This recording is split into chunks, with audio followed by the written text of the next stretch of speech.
Tanpa dia sadari, orang yang baru saja ditemuinya ternyata adalah seorang psikopat, di mana dia sebelumnya sudah membunuh ketujuh korbannya. Psikopat ini pun menjelaskan bagaimana dia mengeksekusi korban-korbannya secara detail, membuat detektif ini jadi ingin mengungkap kasus tersebut. Disclaimer dulu bahwa film ini diambil dari kisah nyata, jadi apapun yang ada di film ini benar-benar terjadi. Dan inilah Dark Figure of Crime.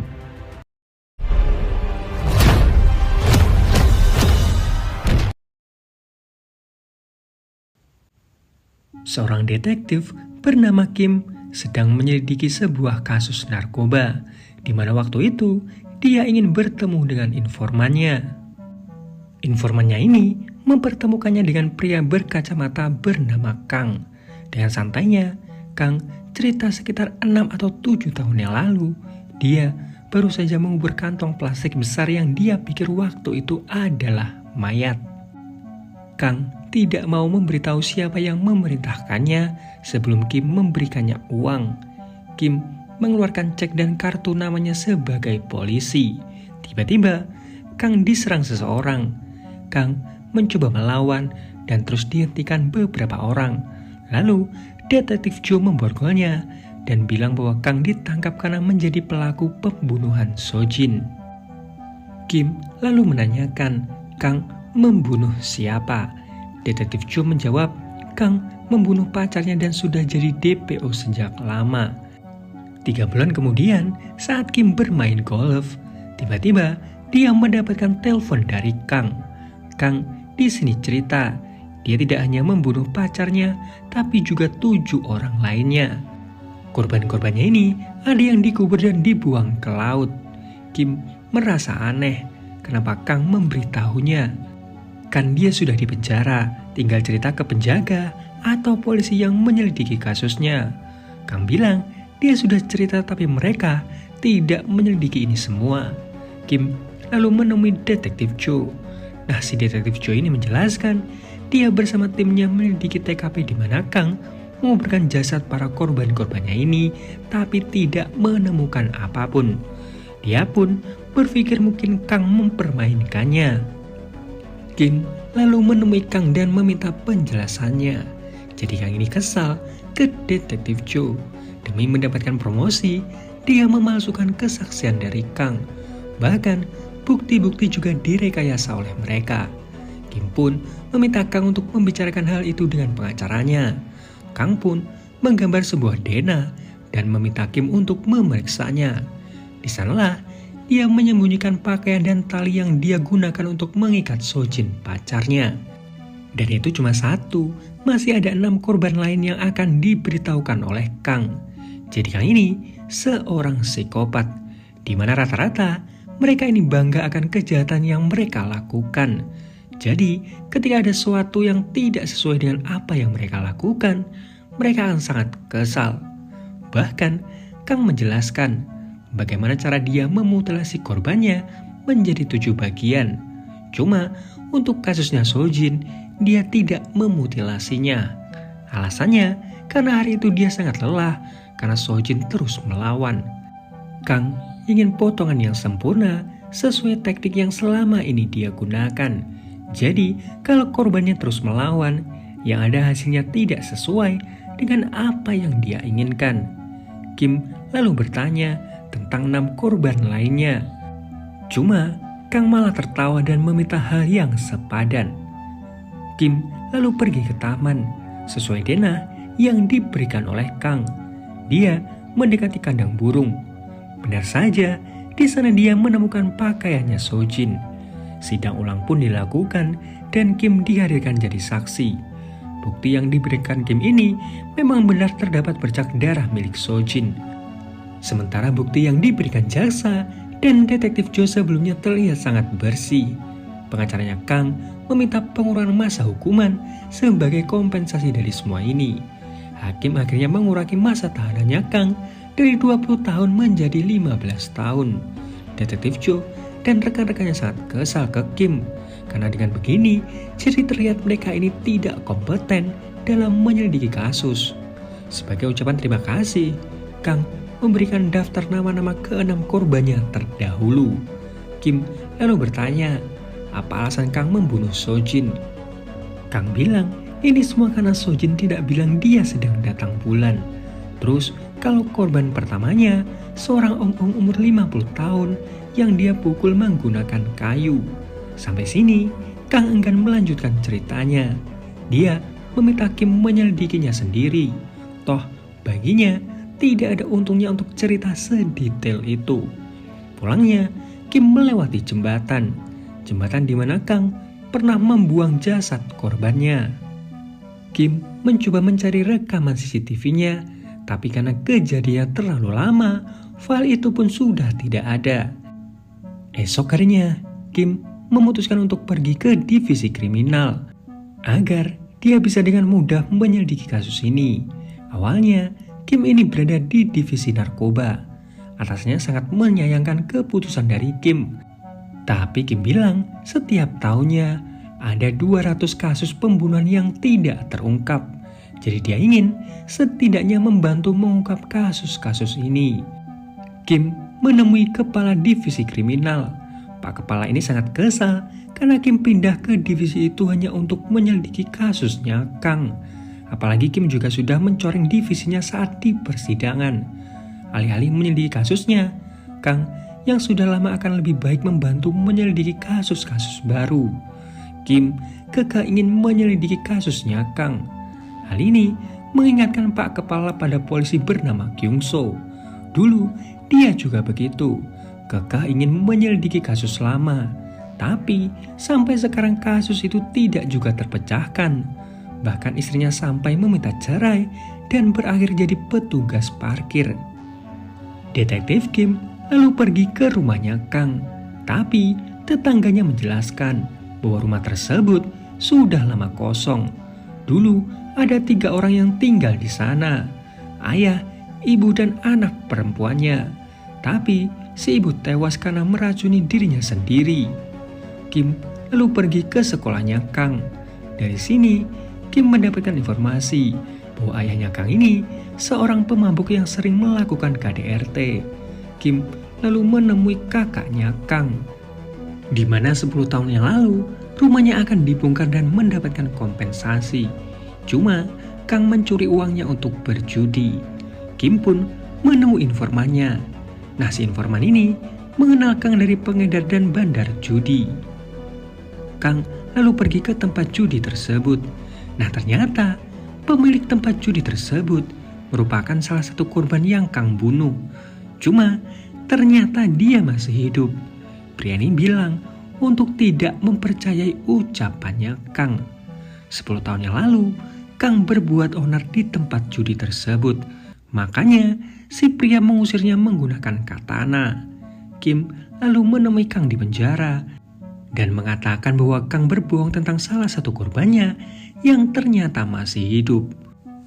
Kang jadi bingung apakah dia sudah membunuhnya atau itu cuma di pikirannya saja.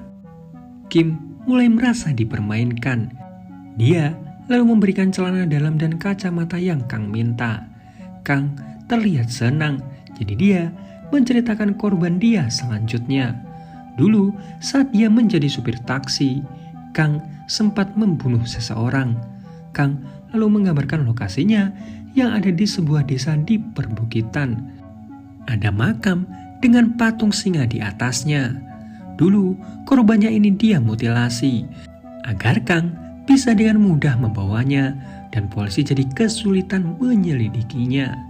Kim pun pergi ke desa yang dimaksud dan dia berhasil menemukan kuburan dengan patung singa sesuai arahannya Kang. Kim juga pergi ke pool taksi tempat Kang bekerja dulu, di mana pemilik di sana bilang bahwa Kang membawa pergi mobilnya dan sampai sekarang dia tidak pernah ditemukan. Terakhir, Kang beroperasi di daerah mata air panas. Detektif Kim juga melihat catatan mengemudi Kang, di mana Kang mendapatkan penumpang bernama Jihe, di mana di tahun yang sama ada catatan orang hilang bernama Jihe di dekat mata air panas. Pergilah Kim ini ke alamatnya Ji-hye, di mana sang nenek langsung menceritakan tentang cucunya. Si nenek cerita bahwa cucunya ini bekerja di toko pakaian, tapi polisi bilang dia juga bekerja di sebuah klub malam. Si nenek berharap detektif Kim bisa menemukan cucunya. Di tahun 2008, Ji-hye yang baru keluar dari klub malam dipaksa masuk oleh seorang pria yang mabuk. Ji-hye menolak dan masuk ke taksinya Kang. Si nenek menelponnya tapi Ji-hye bilang bahwa toko pakaiannya baru saja tutup. Kang yang mendengarnya mengomentari kebohongan Ji-hye. Ji-hye meminta Kang untuk diam dan perkataan Ji-hye itu membuat Kang tersinggung.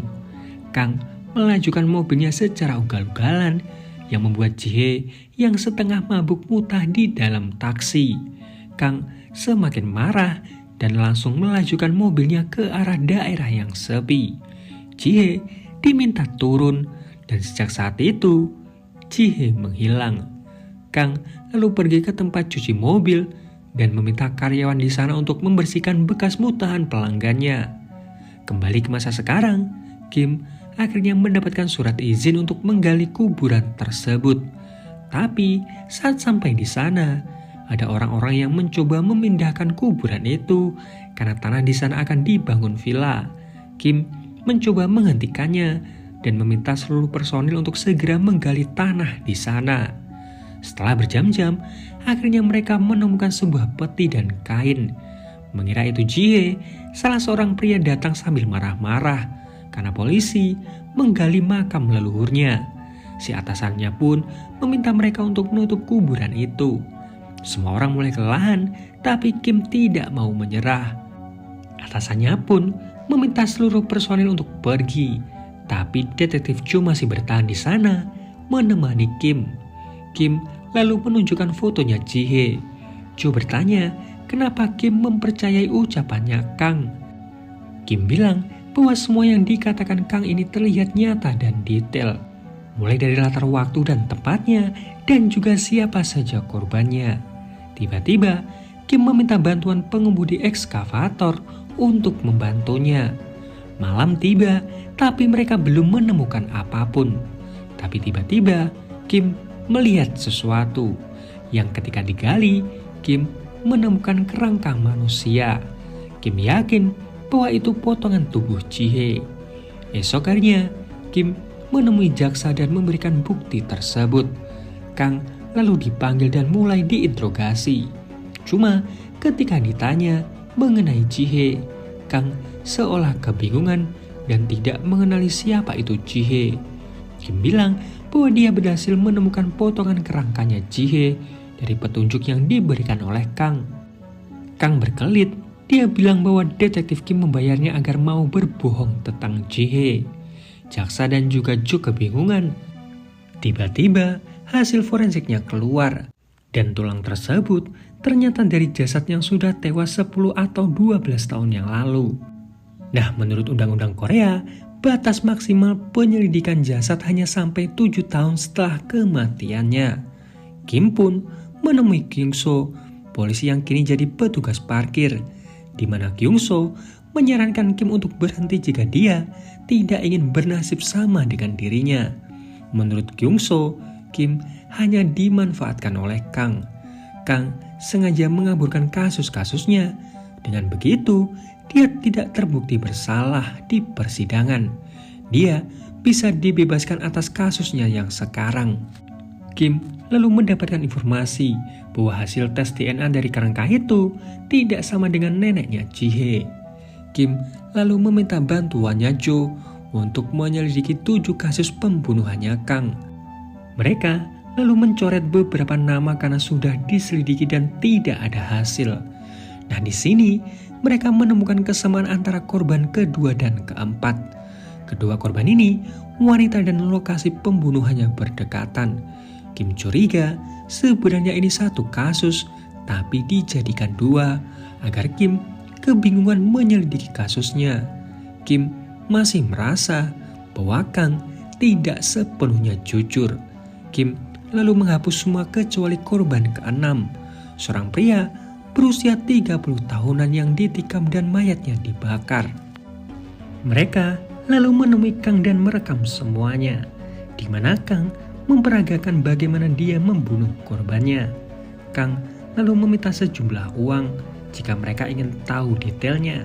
Cuma Kim menolak dan Kang meminta mereka menyelidiki semuanya sendiri. Kim dibantu Jo pun mencari informasi di mana di tahun itu mereka menemukan 4 kasus pembunuhan seorang pria. Kim lalu pergi ke kantor polisi untuk mencari berkas kasusnya. Karena tidak menemukan petunjuk, Kim lalu pergi ke kantor polisi lain. Nah, di sini mereka menemukan seorang pria yang ditikam sesuai petunjuk dari Kang dan korbannya bernama Chil-gyu.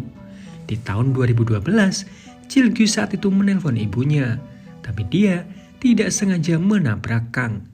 Chil-gyu yang terus mengumpat ke arah Kang membuatnya emosi dan langsung menikamnya. Untuk menghilangkan bukti, Kang mencoba membakarnya, tapi tiba-tiba keran air di sana patah dan apinya padam. Kang meninggalkan bukti bekas sepatu dan pisau tanpa gagang. Mereka butuh bukti pengakuan langsung dari Kang. Jadi Kim pergi menemui Kang. Kim langsung merendahkan Kang dan bilang bahwa Kang hanyalah gelandangan yang tidak bisa apa-apa. Kang berlagak jadi pembunuh berantai, padahal semua itu hanyalah kebohongan. Kim lalu pergi dari sana.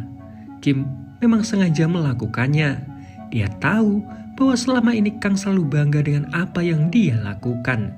Jadi jika Kang direndahkan, maka dia akan mengakui semuanya. Di penjara, Kang seolah tidak tenang.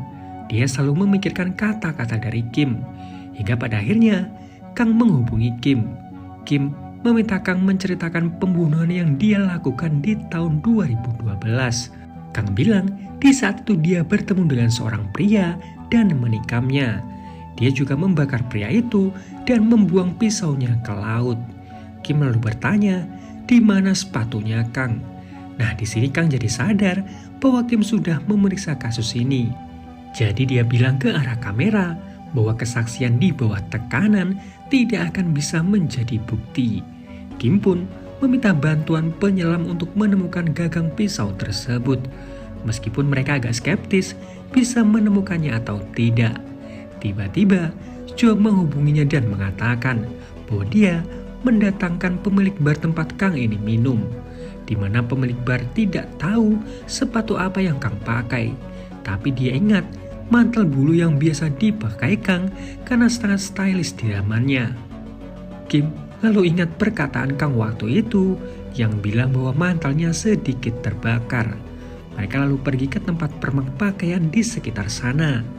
Setelah mencari di beberapa tempat, salah satu pemilik toko bilang bahwa dia pernah memperbaiki mantel bulu coklat, di mana mantelnya sampai sekarang belum juga diambil, dan mantel tersebut atas nama Kang.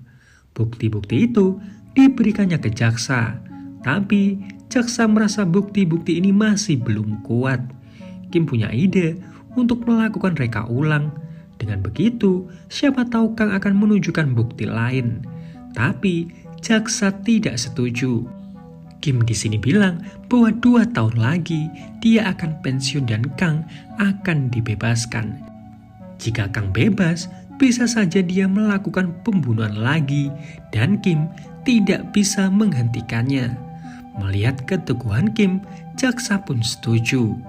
Kang lalu ditemui oleh Kim. Kang setuju asalkan dia diberikan uang. Reka adegan lalu dilakukan, tapi Kang bilang bahwa tempatnya salah. Dia menunjukkan lokasinya, tapi Kang jadi kesal karena dia harus memperagakannya dengan manekin. Dia ingin orang sungguhan. Permintaannya pun dituruti dan Kang memperagakan kebrutalannya saat membunuh. Dia juga menunjukkan di mana dia melemparkan gagang pisaunya. Kang terlihat sangat bangga dengan apa yang dia lakukan. Sidang pun dimulai. Kesaksian Kang pun diputar di persidangan. Pemilik bar juga didatangkan sebagai saksi yang sering melihat Kang menggunakan mantel tersebut. Tapi saat si penjahat didatangkan, dia agak ragu apakah orang yang memintanya memperbaiki jaket tersebut adalah Kang. Pengacaranya lantas menanyakan tentang Kim yang sering mengunjungi Kang di penjara. Dia juga menanyakan tentang Kim yang sering menyuap kliennya untuk memberikan kesaksian palsu. Si pengacara yakin hal itu Kim melakukan agar dapat promosi jabatan. Kim lalu dipanggil menjadi saksi.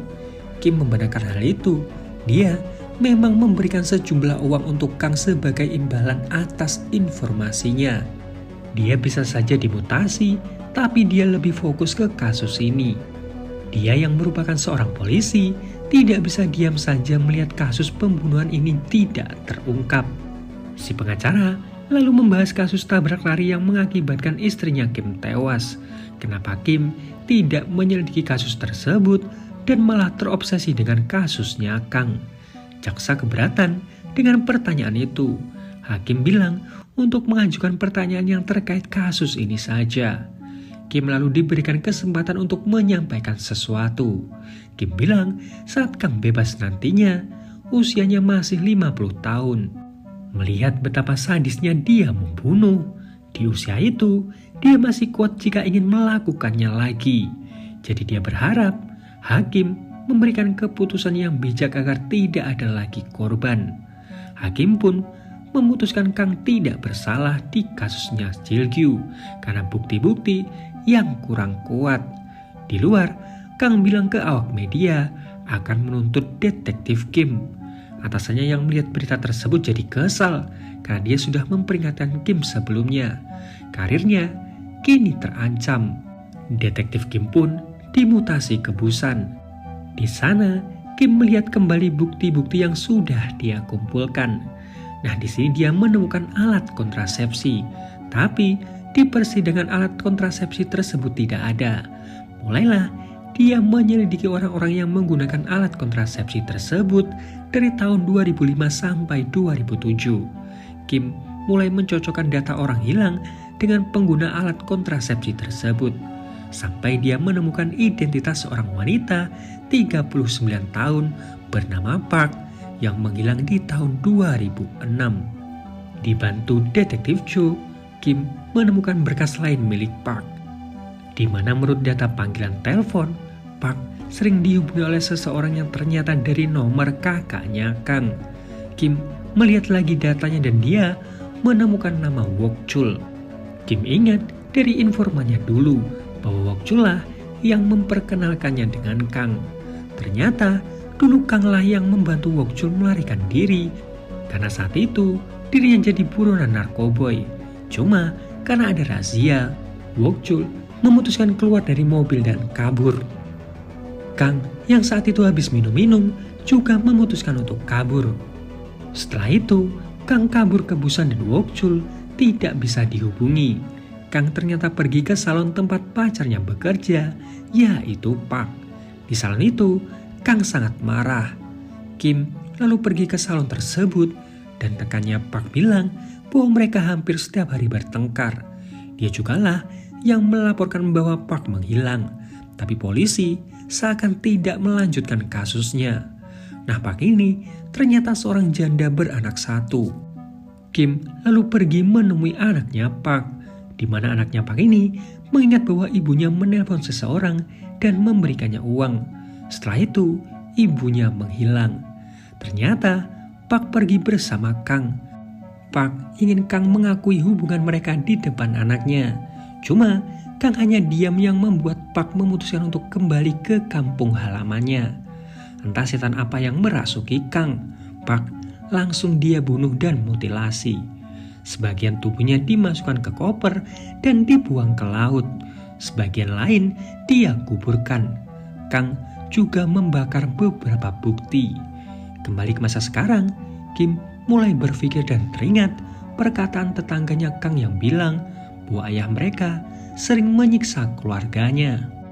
Kim juga ingat bahwa pembunuhan pertamanya Kang dilakukannya saat dia masih kecil ke seorang pria berusia 50 tahun. Kim lalu menemui kakaknya Kang dan menanyakan keberadaan ayah mereka. Cuma si kakak bilang bahwa ayah mereka pergi. Kim bilang kakaknya bisa dipenjara karena bersekongkol dengan Kang. Si kakak akhirnya jujur bahwa dulu di tahun 1995, kakaknya yang baru pulang melihat Kang yang membersihkan darah di tubuhnya. Keadaan rumah saat itu kacau, tapi Kang bilang bahwa ayah mereka pergi ke laut. Si kakak tahu bahwa Kang membunuh ayah mereka, tapi dia lebih memilih untuk tutup mulut. Kim lalu menemui Kang. Kang mengira bahwa detektif Kim memintanya untuk mencabut tuntutannya. Tapi Kim dengan santainya menjelaskan apa yang terjadi. Di hari itu, Kang kalah judi dan diusir oleh pemiliknya. Demi mendapatkan uang, Kang mengantarkan Wokjul, tapi karena ada razia, Wokjul melarikan diri.